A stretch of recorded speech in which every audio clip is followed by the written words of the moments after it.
الحمد لله والصلاة والسلام على رسول الله.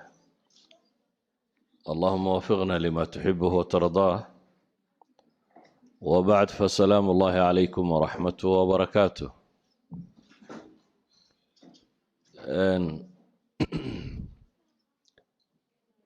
درسه إن شاء الله تعالى وحكو سابسين حديث كمده أحاديث النبي عليه الصلاة والسلام وقصة أروري في صحيح مسلم. حديث كسي أبا هريرة ورنا يوحان النبي عليه الصلاة والسلام: المؤمن القوي خير وأحب إلى الله من المؤمن الضعيف، وفي كل خير، احرص على ما ينفعك واستعن بالله ولا تعجز، وإن أصابك شيء فلا تقل لو أني فعلت كان كذا وكذا، ولكن قل قدر الله وما شاء فعل، فإن لو تفتح عمل الشيطان. نبي عليه الصلاة والسلام حديث كما حكوت المامية قيب حكو سفينيا قفك مؤمن كا حقا يسدوغ خير بدن يهي كي ضعفك كتشره. qaybaha dambana wuxuu ku tilmaamayaa nabigu calayhi salaatu wasalaam wasiya uu siinayo dadka muslimiinta ah. wuxuu nabigu yidhi almu'minu alqawiy, mu'minka xoogga ahi, quwada tan la sheegayaa waa macno ballaadhantay. culamada badh uu ka mid yahay imaamu nawowi raxmatullaahi calayhi wuxuu leeyahy waa alquwa fi ddiin waltaqwa walcibaada. qofka mu'minkee ku xoogan caqiidadiisa iyo diintiisa iyo cibaadadiisa kaa waa la isku wada raacsiisan yahi. kaasaa khayrun wa axabu ila allah, ka khayr badan oo alla agtiisa lagaga jecel yahay min almu'mini daciif, mu'minka caqiidadiisa ama iimaankiisa ama cibaadadiisa ama acmaashiisa aakhira ay liidato. waxay kaloo culammadu ku tilmaamaan almu'min alqawiy. المؤمن القوي الرجل القوي هذا أي القوي في رجولته كاسوا معنى لبعض علماء التلمامة وحويان إن قوة الله إطلاقه ومؤمن كحوق بدن له، سواء هدو حوق جريدي هاي أو دي جهادي عبادي يكو استعمالي، أما هدو حوق عقليادي هاي، ama hadduu xoog cilmiyeed yahay, ama hadduu xoog cibaadayay, ayi baabin xoog buu geli karaa bay leeyihin. marka mu'minka awoodda badan leh ee awooddiisa si khayrka u adeegsadiya iimaanka iyo intaajka iyo wax soo saarka, mu'minkaasaa ka khayr badan mu'minka daciifka ah. culimmadu waxay dhahdaan fil asli dee quwada waa layna faray, waaciddu lahum ma statactum min quwa baa ilaahay yidhi. markii gaalada iyo jihaadka laga warramayay waxaa u diyaarsataan wixii xooga a awoodaan oo dhan baa la yidhi. idan xooggu fii kulli abwaabihi haddii khayr loo adeegsanayo waa khayr. oo waxay yidhahdaan mu'minka jir ahaan xoog badan ee quwa badaniya leh ee khayrka u adeegsanaya dee wuu ka waxtar badan yahay mu'minka daciifka iska liita ee aan isagu wax badan qaban karaynin. mu'minka xoogga ah ee fii cilmihi wa fii intaajih wax soo saarkiisa iyo aqoontiisu ay xoogga badan tahay ee dadka ku anfacaya wuu ka fadli badan yahay kii jahliga ku jiray amase kii aan muntijka ahayn ee leysiga ahaa, kii qofkii iska fadhiyaan wax soo saarka lahayn. waxay duuduub ahaan tilmaamaysaa quwadu xataa quwa albadaniya. qisadii maalan nebi muuse ilaahay markuu ka warramayay reer u yimi magaalada meesha dadku xoolaa waraabsanayaane laba hablood ay xoolahoodii cidlo ula baxeen. maxaa idinka idinku dhacay buu yidhaha xoolaa u waraabsan weydeen. waxay yidhahdeen annaga aabahayana waa gaboobay, yacni waa daciif, maa yaqdir shay. annaguna ma gallo raggu meeshan ay isku jiidhayaan ilaa iyo ay ka baxaan. dabeetana wuu u waraabiyey. hadhow inantaasi markay aabbaheed la hadlaysay ee rabtay ninkan in reerka aanu ka tegina si uun loogu hayo أيا واحد تري يا أبت استأجره إن خير من استأجرت القوي الأمين أبو نكن شقالي سي سبيتري وأجير كدك إن خير من استأجرت القوي الأمين بيتري قف شقال الله درته وحأوفي عن قف حوق له وقوي وحي قبن كرية أماننا له إذا النبي عليه الصلاة والسلام وحينات المام يا مؤمن كحوقا ويقول الرسول إلهي رمينتي سيا طاعدي سيا عبادتي سيا أعماش آخر كحوقا تدبات شراسة كلو حوق بضان لكن مركا اعتماد عبادات كي دينتي عقيدة ضعفاء كان كو واقف باب كاسي كحوق له كلبات وقف بين هذا منتجة قف وحصاصار له كاسيوك خير بدن مؤمن كضعيف كا هذا نوح النبي عليه الصلاة والسلام وفي كل خير مؤمن ودنا خير بكوجرة توقفك إيماني عمل لي مهلا بكلا مرتبة سرية خير بكوجرة واحد هذا علماء البلاغة مسألة كلا الاحتراز بين هذا نو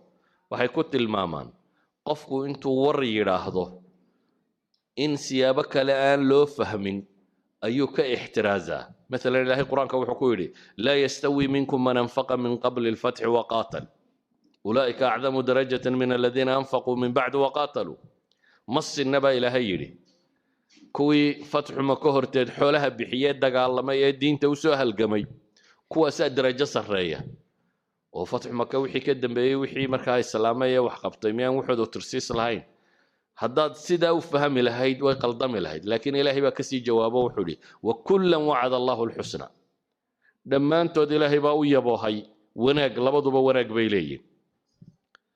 سيدا وقيد مثلا قصة النبي داود يا نبي سليمان وحكمي مركا إلهي تلمامي وحولي وداود وسليمان إذ يحكمان في الحرث إذ نفشت فيه غنم القوم وكنا لحكمهم شاهدين ففهمناها سليمان بإلهي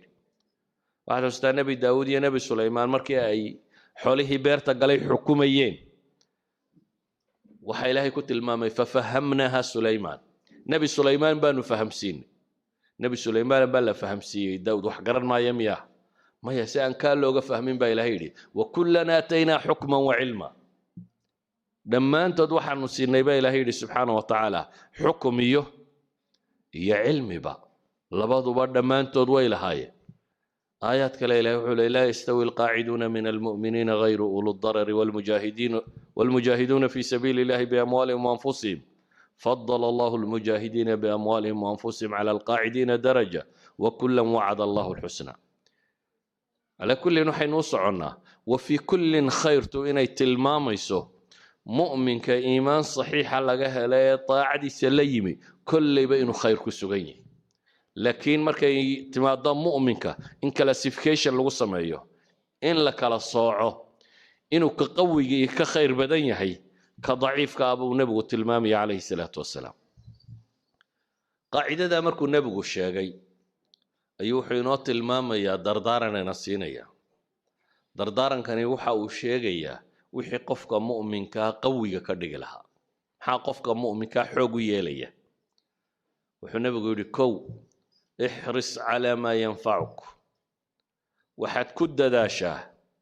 oo ilaalisaa waxa ku anfacaya nolosha aynu joogno bini aadamku waqti isku mid u haystaa waqti isku mid ah inta badan dadku 60 jir 50 jir 70 jir meelaha waa soo wada gaadha laakiin midhaha iyo raadka ay dunida kaga tagaan iyagoo isku waqti noola waa kala nooc sababta uu kala noociyna waa mas'aladatan amalka bini aadamku qabta waa saddex qaybood mid oo inuu yahay qayb ku anfacaysa qayb wax tarta akhriya dun manfacuun leh iyo inuu yahay qayb wax dhibta akhriya duma dhibaato kuugu jirto iyo inuu yahay qayb aan manfac iyo madaro toona lahayn laba inaad ka tagtaa marka la raba midna qaadatid wuxuu nabigu leeyahay ihras ala ma yanfa'uk waxad ku dadaashaa waxa ku anfacaya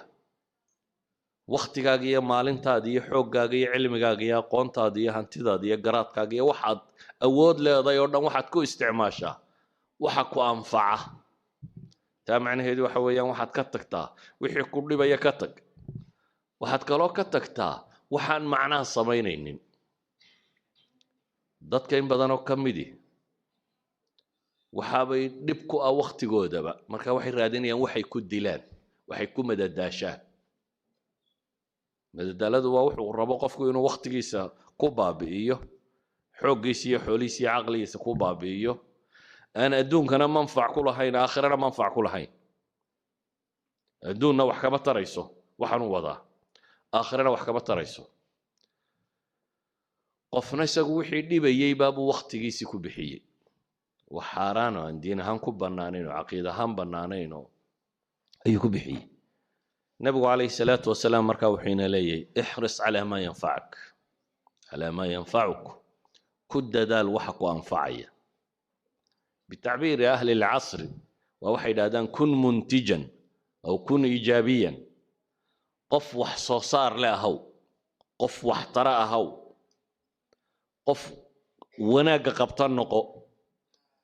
noloshaada maalintii waxaad qabanaysaa waa inaad isweydiisaa ma manfac adduun buu kuu leeyahay mise manfac aakhiro kuu leeyahay. haddaad waxa labadaa ka dhex arki weydo waa wixii lagu yidhi ka tage ka tag. haddaad manfac adduun ka weydo ama manfac aakhiro ka weydo waxtar ma leh. sheekada ugu badan ee soomaalidu ka sheekaysaa waxtar ma leh. siyaasadda iyo qabiilka iyo reeraha iyo waxa laga sheekeeyo oo dhambe waxtar ma leh. kubadaha iyo cayaaraha iyo wax la daawado oo dhambe waxtar ma leh. wararkan habeen iyo maalinba la dhegaysanaya la wado intooda badan waxtar ma leh. wax badan aan waxtar lahayn baa dadku waqtigiisii ku qaada. nebiguna wuxuu tilmaamayaa min xusni islaami almar'i tarkuhu maa laa yacniih. qofka muslimkaa islaamnimadiisa wanaaggeeda waxaa ka mid ah isagoo ka taga waxaan macno u samaynaynin. tarkuhu maa laa yacniih, waxaan isaga khusaynin. waxaan ku khusaynin waxna ku taraynin. maanta dhaa haddaad ka waranto laba gaaloo meel isku dilay kii la dilay, adiga waxba ku tari mahayaan. warkooda iyo akhbaartooda waxba ku tari mayso. akhbaarta siyaasiga dad ka sheekeeya inteeda ugu badan le waxba ku tari mayso. waxyaabahan ka sokeeya iyaguna cayaarahan iyo madadaadadan iyo whatsappkan iyo snapchatkan iyo waxa la wadoo dhami akharuhum waxbaabay dhibaan aakhiriya adduunba. inta aan aakhiriya adduun manfaca ku lahaynina aan wax dhibinina waa inaan adduun iyo aakhiratoona manfac ku lahayn. marka wixii aan manfac ku jirin mid adduuniya mid aakhiro waa inaad ku xisaabtantaa inaad waqtigaaga iyo xoolahaaga iyo xooggaaga iyo caqligaaga inaad gelinin. sidaa awgeed buu nebigu wuxuu ina leeyahay ixris calaa maa yanfacuk, wixii ku anfacaya ku dadaal. intaa kadib buu nebigu wuxuu leeyahy calayhi salaatu wasalaam wastacin billaah, ilaahayna kaalmayso. ilaahay kaalmayso macnaheedu waa in qofka mu'minka ahi wax kasta oo uu qabanayo ama uu ka fakerayo wuxuu rumaysan yahay inuu ilaahay gacantiisa ku jiro. qofka mu'minka ee dhabta ahi guruur kuma dhaco iyo cujb, isla weyni iyo anaa caqli badan iyo anaa karti badan iyo kaama rumaysana. qofka muslimkii wuxuu rumaysan yahay ilaahay inuu mar kasta u baahan yahay, mar kastaba inuu ilaahay u baahan yahay. saa daraaddeed baa ilaahay qur-aanka wuxuu ina baray mar kastoo inuu ilaahay is hortaagna inaynu akhrino iyaaka nacbudu wa iyaaka nastaciin. ilaahu adaanu ku caabudaynaa keligaa baanu kaa kaalmo dalbaynaa. qofka muslimka ahi mar kasta baahidiisa waa qof ilaahay u bandhiga, waa qof muujiya inuu yahay addoon daciif ah, waa qof rumaysan laa xawla walaa quwata ila billaah. wuxuu rumaysan yahay waa kanzun ayuu nebigu ku tilmaamaya calayhi salaatu wasalaam. cabdillaahi ibnu qays buu nebigu yidhi ma ku tusiyaa kanz min kunuuzi ljanna, khasnadaad jannada ka mida makuu sheegaa? faqultu balaa yaa rasuul allah, haa buu yidhi ilaahay rasuulkiisiiyow. xadiidka saxiixayn ku yaal nebigu wuxuu ku yidhi markaa laa xawla walaa quwata ila billah weeyaan. laa xawl xeelad malihi iyo awoodtoona ilaa billaahi mooyaane, ilaahay oo aan gargaarsada mooyaane anigu xawl iyo xeelad iyo quwo iyo itaal midna ma lihi qofka muslimka ah markaa waa qof baahidiisa ilaahay u bandhiga nabi maxamed calayhi salaatu wasalaam saxaabigii uu jeclaa ee mucaad ibnu jabal wuxuu ku yidhi yaa mucaad wallahi innii la uxibuk ilaahay baan ku dhaartay mucaada waan ku jeclahay buu nebigu yidhi calayhi salaatu wasalaam markaasuu mucaadna wuu yidhi ilaahay rasuulkiisii arguna waa ku jeclay nebigu calayhi salaatu wasalaam markaa wuxuu yidhi kelmadaan ku barayaa ee salaad kasta dabadeed ha ka tegin mar kastoo aad salaad tukato farala erayadan ku dhawaaq erayadu maxay yihiin waa erayada adkaarta aynu akhrino markaynu salaadaha tukanoyn allahuma acinnii calaa dikrik wa shukrik wa xusni cibaadatik wuxuu nebigu ku yidhi calayhi salaatu wasalaam mucaad ibnu jabal waxaad tidhaahdaa ilaahayow iigu gargaar xuskaaga inaan ku xuso aanan ku ilaabin inaan kuu mahadnaqo aanan kaa gaaloobin iyo si fiican inaan kuu caabudo ilaahu kaa iigu gargaardhe nebigu calayhi salaatu wasalaam markaa wuxuu inagula dardaarmayaa kow ixris calaa maa yanfacak wixii ku anfacaya inaad ku dadaasho waxaan ku anfacayn inaad ka tagto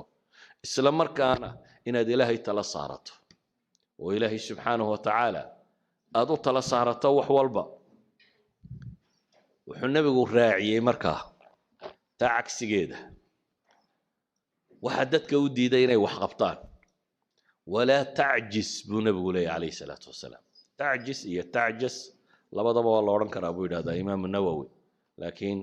kasrada caana walaa tacjis ha caajisinku waa maxay qofka bini aadamka laba wax baa ku dhaca bay yidhaahdaan alkasalu waalcajsu bay yidhaahdaan kasalku waa qofka wahsiya cadamuliraada waa qofku aan doonisba lahayn inuu wax qabtaba rabin cajsiguna waa qofkii raba inuu wixii qabto laakiin haddana qaban karila u taagla cadam alqudra shaqo kastoo la qabtaa waxay dhahdaan labadan shay buu camalku ka kooban yahay inaad waxaad doonaysid iyo inaad awoodid markaasuu camalku kuu qabsoomaya inaad doonaysid inaad qabato iyo inaad awoodo nabigu calayhi salaatu wasalaam markaa wuxuu tilmaamayaa inaynan cajsinin dadka badh ayaa wax kastoo ay qabtaan taswiif ku sameeya insha allah berraan samayn doonaa war maanta aad qaban karaysaa maxaa berri camal kale u dhigo maya berraan samayn doonaa wax kasta berru u dhigaya ama maahe brogramyo iyo barnaamij buu degayaa markaasuu leeyahy insha allahu saasaan yeelaya sanadka dambe qur-aankaan xifdinaya sanadka dambe waxaan rabaa jaamacadda ee balas inaan kaga baxo insha allah waxaan rabaa waqtiga soo socda tijaaradaasi inaan galo waxaan rabaa kutubtaa inaan dhigto waxaan rabaa cibaadadaa inaan sameeyo laakiin afku ka leeyahay waa barnaamij afka ah camal ma gaadhayo isuma bedelayo maxay wax camala isuma bedelayo in wax la bilaangareeyaa ma xuma laakiin waxaad bilaangaraynaysaa waa inuu yahay waxaad awoodoo qaban karaysa marka koowaad shay fii maqduurik waa inuu yahay waa inaad qof riyoonaya noqon dadka badh baa day dreaming adoo soo jeeda inaad riyooto maaha waxaanad samayn karayn haddaad iskaga wadwado waa riyo kale un dadkii hurdaa riyooda dadka soo jeedana qaar baa riyooda oo mar haddaad waxaanad qaban karayn aad ka fekerayso waad riyoonaysaa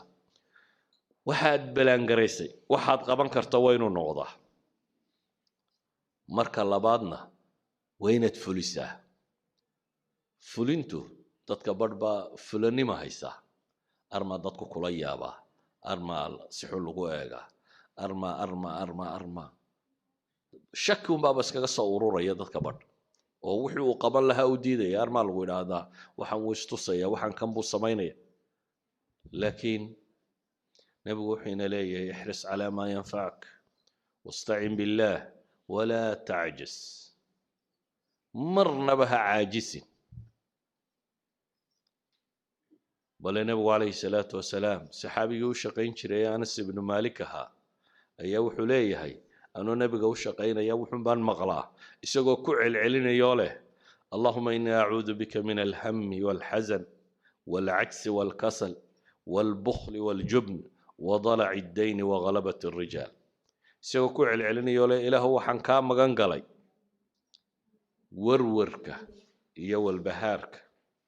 iyo tiiraanyada iyo murugada. hamigu waa waxa soo socda uu qofku ka warwaro mustaqbalka oo la madoobaada oo dabeetana qofku warwaro. xusniguna waa wixii ka tagay qofka oo tiiraanyo iyo murugo ku reeba. idan waa laba warwar ama laba walbahaar, laakiin waxay ku salaysan yihiin midna waa wixii tagay, midna waa waxa soo socda. nabigu calayhi salaatu wasalaam labadaba ilaahay buu ka magan galay. wuxuu kaloo ilaahay ka magan galay alcajsu walkasal. waa labadan xanuun aynu hadda sheegaynay. qofku inuu cadam alqudra, inuu wax awoodi waayo, ama in doonistuba ka dhimato. doonistuba inay ka dhimato. oo dadka badh baa wahsiga iyo hurdada mooda inay nimco tahay. waa raaxaysanaya buu leeyahay, deetana wuu jiifaya saa baktiga. waxba nolosha hurda kuma soo kordhiso. qofku waa inuu hurdada seexdaa intuu uga baahnaa uun, intuu caafimaadkiisa ku ilaalinayay, intuu nashaadada jidhkiisa uu dib ugu soo noqonaysay. sidaa awgeed buu nebigu wuxuu ilaahay ka magan galay wahsiga iyo waxtaryarida. wuxuu kaloo ilaahay ka magan galay bukhliga iyo jubniga. jubnigu waa baqaha. waa qofku markuu wahsado dee wixii uu ka baqaya, dabeetana si aad u sugaysa u leedahay baraad qaban inaad u leedahay ayay iswada fuulaysa. hadhowna waxay gaadhaysaa shaqadii waxaanad qaban karinba. bukhliguna waa wixii oo anfacaagii oo aan dadka gaadhaynin. anfacaagii oo aan dadka gaadhaynin. wadalaci dayni waghalabati rijaal. waxa uu nabigu sheegayna waxa ka ratibma daynta oo kaa xoog badata iyo bini aadamka oo kaa xoog bata. xadiidkani waxa uu tilmaamayaa markaynu soo duuduubno qofka muslimka inuu qof active ah, qof nashiita, qof firfircoon, qof raba inuu wax qabto, qof camal adduunyo mid aakhira midun ku foogan, qof aan noloshiisu khasaare noqonin ama waqtigiisu khasaare ahayn ayuu nabigu calayhi salaatu wasalaam tilmaamaya. walidaalika buu nabigu wuxuu tilmaamayaa waqtiyada qaarkood ayacjizu axadukum buu nabigu yidhi, waar midkiin miyuu kari waayaya an yaksiba kula yawmin 1000 xasana. maalin kasta inaad 1000 xasano shaqaysato miyaad awoodi kari waayeysa? nin raggii meesha fadhiyey baa wuxuu yidhi kayfa yaksib axaduna 1000 xasana. oo midkaa yasuu 1000 xasano u shaqaysan karaa, 1000 ajara u heli karaa. qaala yusabixu 100 tasbiixa fayuktab lahu 1000 xasana. dee 100 goor baad subxaan allah odhanaysaa iyo waxa lagu qoraya. subxaan allah intay kaa qaadanaysa? 100 gooroo subxaan allah waa less than 1 minute. ka waran hal daqiiqo oo noloshaada ka mid ah haddaad 1000 xasano shaqaysan karto. saacaddii misaad shaqaysan karaysa? waxaa meesha taalla markaa nebigu wuxuu leeyahy qofkaasi subxaan allahi yidhaahda ee tasbiixda la yimaada 1000 xasanana waa loo qoraa, aw yuxatu canhu 1000 khati'a, ama 1000 dambaa laga dhigaa. cajsigu dad buu gaadhay inay xataa awoodi kari waayeen inay ilaahay baryaan. ilaahay baryadiisa xataa inay ka gaabsadaan. si awgeed buu nebigu wuxuu leeyahy acjasu nnaasi man cajasa can idducaa. acjasu nnaas man cajisa can idducaa. dadka waxaa u caajisnimo badan dee ninka awoodi kari waaye ilaahay inuu baryo. wa abkhalu nnaasi man bakhila bisalaam. dadka waxa kaloo u bakhaylsan buu nebigu leeyahy calayhi salaatu wasalaam qofka dadka kala bakhayla inuu ku yidhaahdo assalaamu calaykum. assalaamu calaykum waa duco. inaad dadka u ducaysad kala bakhaylaysa. ayuha alaxiba, waxay leenahay cajsigu marar badan buu noqdaa jahliga. marar badan buu sababta cajsiga keenta ay tahay aqoon darrada. waayo subxaan allahi haddaanad ajarkeeda garanaynin waa aqoon darra ku haysataa. aqoon darradu waxay keentaa qofku inuu waxba qaban waayo. hadaad aragto qof aydhal ah jahlnima haysata. walow uu xoog badan yahay, walow uu dakaagiisu intelligencekiisu uu sarreeyo, walow uu caqli badan yahay, mar haddaanad muntij ahayna wax soo saaraynin waxay yidhaahdaan nolosha waxaa qiimaha ku sameeya ma aha inaad caqli badantay ee waxa weeyaan bay yidhaahdaan inaad hardware kar tahay nolosha taasaa raad ku leh qof xoog wax u qabta inaad tahay garadka badane hadduu hurdo dhalo waxba tari maayo si kastoo aad daki u tahay haddaad qof laysiyatay qof aan firfircoonayn haddaad tahay garaad bandidna waxba kuu kordhin mayso si awgeed buu nebigu wuxuu tilmaamayaa amaba se aan aayadda qur-aana tilmaamo ilaahay subxaana wa tacaala wuxuu qur-aan ku tilmaamay qof dhan oo bini aadam ah oo intuu dembiilo noqday arday u noqday tuke qiyaas inaad tuke arday u noqotid tamardarradu halkay gaadhay سدرادت بقى إلهي وحليه فبعث الله غرابا يبحث في الأرض ليريه كيف يواري سوءة أخيه قال يا ويلتى أعجزت أن أكون مثل هذا الغراب فواري سوءة أخي فأصبح من النادمين إن آدم كي ولا الكي دلي مركو الدنبي جيستي ولو حوق وينا يحوق ولا الكي كدلي وقبي kadib aqoon darrada haysatay waxay noqotay si uu galo meydkii walaalkii buu garan waayay ilaahay baa wuxuu u soo diray tuka markaa aqoonta ah in wax la xabaalo baray tuka kaloo dhintay god u qoday oo aasay wuxuu baray markaa in wax la xabaalo wuu halaan halay ama wuu calaacalayo wuxuu leeyahy yaa waylataa acajastu an akuuna mithla hada alghuraab halaagaygiiyow kaalaye ma waxaan ka liitaa ma waxaan ka waxtar xumaaday inaan tukahaasoo kala noqdo idan jahligu tukuu macallinkaaga dhigi dad badan oo maanta soomaaliyeed oo iska fadhiya waxay la fadhiyaan waxay qabtaanba way garan waayeen jahligaa fadhiisiyey beer si loo qoto ma garanayo wax kale si loo sameeyo ma garanayo aqoon si loo barto ma garanayo jahli baa fadhiisiyey jahligu markaa dadka wuu dulleeyaa إذن أقونت هي علمه ومن القوة المؤمن القوي خير وأحب إلى الله من المؤمن الضعيف وفي كل خير قوة الشيء يا أقونت كمدة سوغت أيو النبي عليه الصلاة والسلام إن قال دردار ميا استعن بالله ولا تعجز إلهي كالميسو واستعانة هذا إلهي كالميسو أنا عاجزي qur-aankana ilaahay wuxuu inoo tilmaamayaa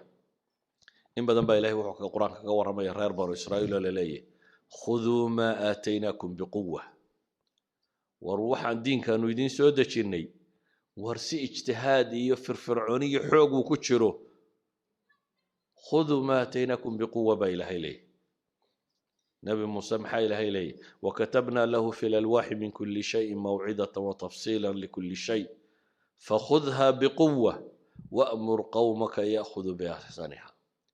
إلهي نبي موسى كله فخذها بقوة سددال يتمر كتشر تقاضى خذوا ما أتيناكم بقوة واسمعوا قالوا سمعنا وعصينا مركي إلهي والنبي يحيى الله هدلي وحلالي يا يحيى خذ الكتاب بقوة والنبي يحيى كتابك سحو قنو قادم الليل si jiddiya si ijtihaadu ku jiro si dadaal iyo firfircooniyo ku jirto ilaahay kitaabkiisa u qaada baa la yidhi waxaa qur-aanka ilaahay uu ku sifaynayaa dadka wahsiga iyo cagsigu hayaa inay sifada munaafiqiinta tahay wahsigu ilahay wuxuu leeyahy ina almunaafiqiina yukhaadicuuna allaha wahuwa khaadicuhum waida qaamuu ila asalaati qaamuu kusaala munaafiqiinta ilaahay wuxuu ku tilmaamay salaada hadday u kacaan waa kuwa kaca iyagoo kusaala ah iyagoo wahsi iyo caajis u hayo walaa yaatuuna asalaata ilaa wahum kusaala salaada lama yimaadaan baa ilaahay yidhi iyagoo xaaladda ku sugan mooyaane ayuha alaxiba markaad wahsato acmaashu way isfuulfuushaa wixii maanta kugu habboonaa inaad qabato markaad qaban weydo wayse sii kortaa sidaa awgeed baa ilaahay wuxuu ku tilmaamayaa yaa ayuha aladiina aamanuu ما لكم إذا قيل لكم انفروا في سبيل الله أثاقلتم إلى الأرض وردتك مؤمنين تهم حيد كل عي وهدي الله إذا هذا إلهي تيسا وصباح جهادك وصوكع أثاقلتم إلى الأرض بالله محاد لك يدن كعس ليي يا إلهي إلهي سبحانه وتعالى محاد لك سقنا بيساري وكعكير ويدين أرضيتم بالحياة الدنيا من الآخرة ما أدون كآخرة كتشعلات با إلهي إلهي فما متاع الحياة الدنيا في الآخرة إلا قليل إلا تنفروا يعذبكم عذابا أليما ويستبدل قوما غيركم ولا تضروه شيئا أيها الأحبة كوا منافقين جهادك كوه سدا إلهي وحكوت المام إن الصفات كمنافقين تكمتي تاسي يا أيها الذين آمنوا خذوا حذركم فانفروا ثبات أو انفروا جميعا وإن منكم لمن ليبطئن فإن وحيدا كم إذا بقى إلهي مدتك بعكس قالين يفرسين ودبوا الريبية waxay yidhahdeen daraasaadka cilmiga ee dambe xataa caafimaadka qoladan maanta ka shaqeysa waxay tilmaamayeen daraasay tilmaameen cilmiga Hong Kong ay ku sameeyeen oo dadka Hong Kong baadheen markaas waxay yidhaahdeen laziness-ka iyo wax qabad la'aanta iyo sigaarka bulshada keeba dadka leyntiisa ku badan bay dhahay sigaarka waxa la wada yaqaanaa inuu sun yahay oo boysiyo dadka laayo cagsiga iyo iska fadhiga ka batay iyagu daraasaday sameeyeen qolana 6800 meelaas ay noqotay qolana 5700 maanta waa kuwan yiraahda xanuunada ugu tirada badan ee bini'aadamka ku dhaca waxa keena bay yiraahdaan maxay exercise laan exercise la sheegay inaad boodboodo quran waa inaad wax qabato laakiin haddaad iska yuurto una fadhidid qof fadhiya habeen iyo maalinba caafimaadkiisa ba khatar ku jira ka kale nolosha inaad wax tar ku yeelato iyo wax soo saar inaad yeelato ee waxa khatarta galaya waxa weeyaan maxay adiga caafimaadkaaga ba khatar galaya ولذلك بقى طبعا ما انت waxay tilmaamayaan qofku inuu nashaad iskeliyo ma macaan baad qabtaa ma sokor baad qabtaa ma kan baad qabtaa maalintii inta soco inta qabo inta yani waa wax qabo fadhigu marka aqligana uma fiicna iska fadhigaan waxba lagu qabanaynin jirkana uma fiicna aakhirana uma fiicna adduuna uma fiicna laziness marka nolosha meel laba wax kaga male ee waxa meesha taala qofka mu'minkii inuu muntij noqdo qof wax soo saar leh inuu noqdo waliga hamoodina waqtigu ku dhaafay dadka barba isle faataka alqatar ka sheegi jireen yani waqtigiiba tagay intaan meesha fadhiyay inta ku hadhay cimriga baa wax soo saar yeelan karta xalaya dadka baraysa oo maanta kuntan jirbaad ama waxbaad baran karaysa dad ba kuntan jirreynta ku bilaabeen culimadii waaweynay dunida noqday ma garanaysid cimrigaagu intuu ku gabagaboobi doono ma garanaysid inta ilaahay adiga chance ku siiyay adiga waxa ku xilka ku saaranay wuxuu yahay inaad rumaysato cimrigu wali mutasac baa jira nabi maxamed alayhi salaatu wasalaam isagoo taa inagu dhiirinaya wuxuu tilmaamaya in qaamat as-saa'a wa fi yadi ahadikum fasila fa in istata'a an la taqum hatta yaghrisaha falyaghrisaha nabigu wuxuu leeyahay hadduu qiyaamuhu xaggaa ka soo bilaabo soo kaco oo aad gacanta ku hayso fasiilada waxa la yiraahdaa geetimireedka yar la abqaalayo geetimireed yar aad gacanta ku hayso haddaad ka gaarsiin karto inaad abqaasho buu nabigu leeyahay abqaal beer haddaad ka gaarsiin karto beer waynaga iyadaan qiyaamaba inaan arkaynin baynu fadhinaa una leenahay waan gaboobay Soomaalidu 40 jirkay ku gabowdaa Soomaa في Soomaaliga markuu bini'aadamkuba uu xoog badnaa markuu gaaro ayuu yiraahdaa waan gaboobo xolabo iga dhamaadeen bini'aadamku aqligu ka gabooba haddaad maanka ka gabowdo ayuu maad gabowday inta kale waxbaad qaban kartaa inta kale waxbaad qaban kartaa sawgeed buu nabigu calayhi salaatu wasalaam wuxuu inoo tilmaamayaa qabla al-mawt in furas jiro inta geerida ka horeysa inaad fursad haysato fursad wax lagu qabto inaad haysato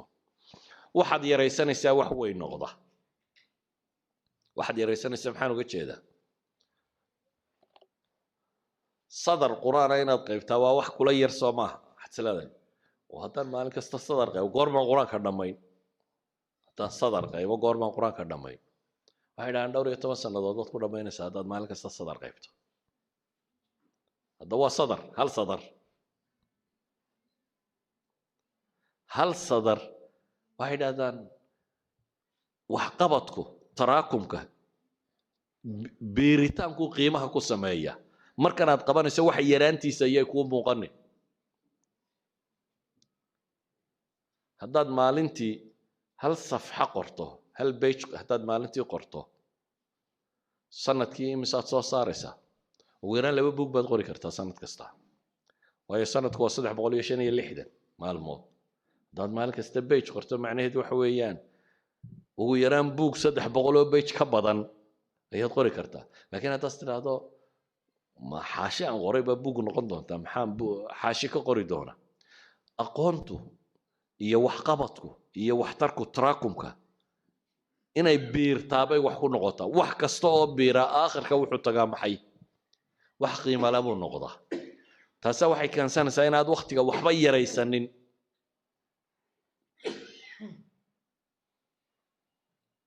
in wadaada wuxuu tilmaamayay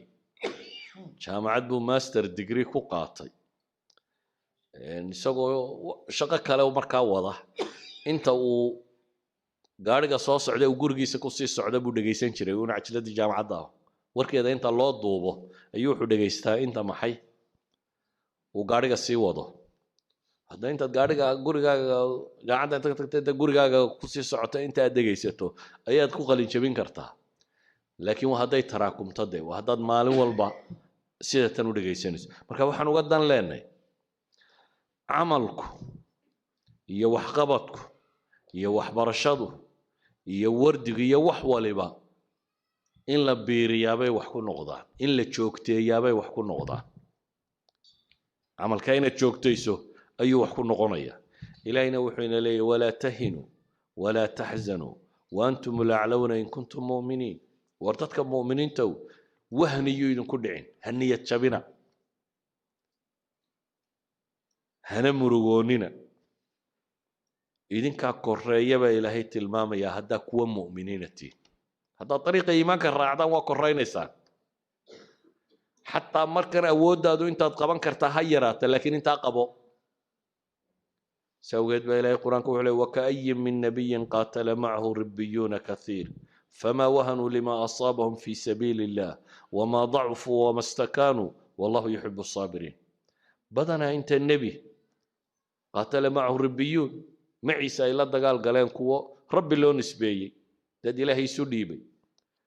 ومي ضعيف وحيد بسو قاري مي إسديب مي إسدول دقين وحي نغدين داد ولو markaa lagaba xoog batay wada camalkii ilaahay intay natiijada ka gaarayaan ayuha lahiba marka xadiiska kan wuxuu nabigu ku gabagabeynaya calayhi salaatu wasalaam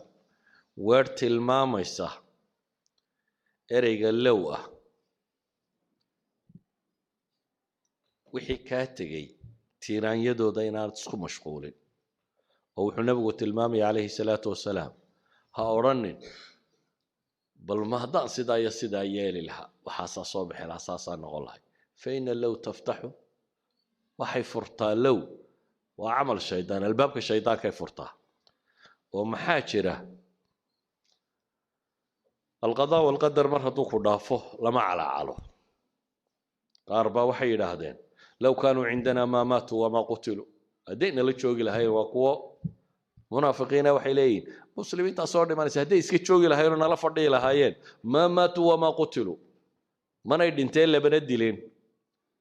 إلهي سبحانه وتعالى وحوت المامية قل لو كنتم في بيوتكم لبرز الذين كتب عليهم القتل إلى مضاجعهم وحتى قريه نادا كترتان انت وقتك وكرنا ما تجرد وما الله يبقى إلهي سبحانه وتعالى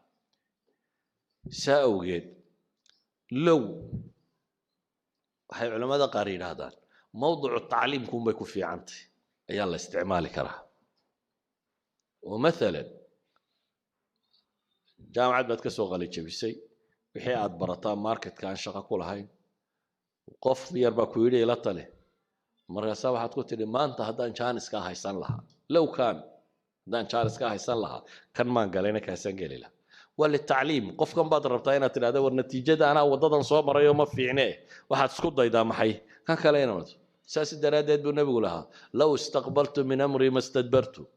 مركي وت المامي دتكي صاح الدي عمرضا ما حاجة صاح الدي حلالو بكروي هدي جودي هدي وضم حلالو ما بيصير هذا أنا أرنكيك هذا وحي صعد في هذا بلاب ملها بالنبي لي هدينا ما صوك حيين ضدكنا ولا حلالو بالها بالنبي عليه الصلاة والسلام علماء واحد هذا المركع من باب التعليم يما لها هديتهاي وبنانتهاي لكن باب علاعلك هديتهاي بيلين ما بنانا وهو محي قل ما شاء الله كان وين رميستا وما تشاءون إلا أن يشاء الله إن الله كان عليما حكيما وحي تجي wixii tagay waxba kama bedeli kartid maadaama aanad waxba ka bedeli karaynin ilaahay wuxuu tilmaamayaa wama tashaa'una illa an yashaa Allah ilaahay wuxuu doono mooyaane wax kale oo idinku dooni kartaan ma jirto in allaha kaana caliiman xakiima bale waxaad ka calaacalayso waxaaba laga yaabay khayrku saa ku jiray وعسى أن تكرهوا شيئا وهو خير لكم waxaan ku soo koobaya marka xadiiska dhamaantiiba nabigu calayhi salaatu wasalaam wuxuu inoo sheegay mu'minka waxtarka ah ee nafciga leh ee xooggiisa iyo caqligiisa iyo wixiisu qabanayo nashiidka ku firfircoon qawiga ah ayaa ka khayr badan mu'minka daciifka ah mu'minnimaduna dhammaanteed waa khayr marka horeba dardaarankaana weyna siiyey wixii ina anfacayana inaynu samayno ilaahayna inaynu gargaarsanno cagsiga iyo kasliga iyo waxaana inaynu iska dayno wain asaabaka shayun falaa taqul haddii wax sidii aad rabtay natiija u dhici weydana ha odhanin buu nebigu yidhi calayhi salaatu wasalaam haddaan sidaa iyo sidaa yeeli lahaa laakiin waxaad tidhaahdaa qul qadara allahu wamaa shaaa facal faina low taftaxu camala ashaytaan sala allahuma calaa muxamedin wacala aalihi wasaxbihi wasalam walxamdu lilaahi rabbi alcaalamiin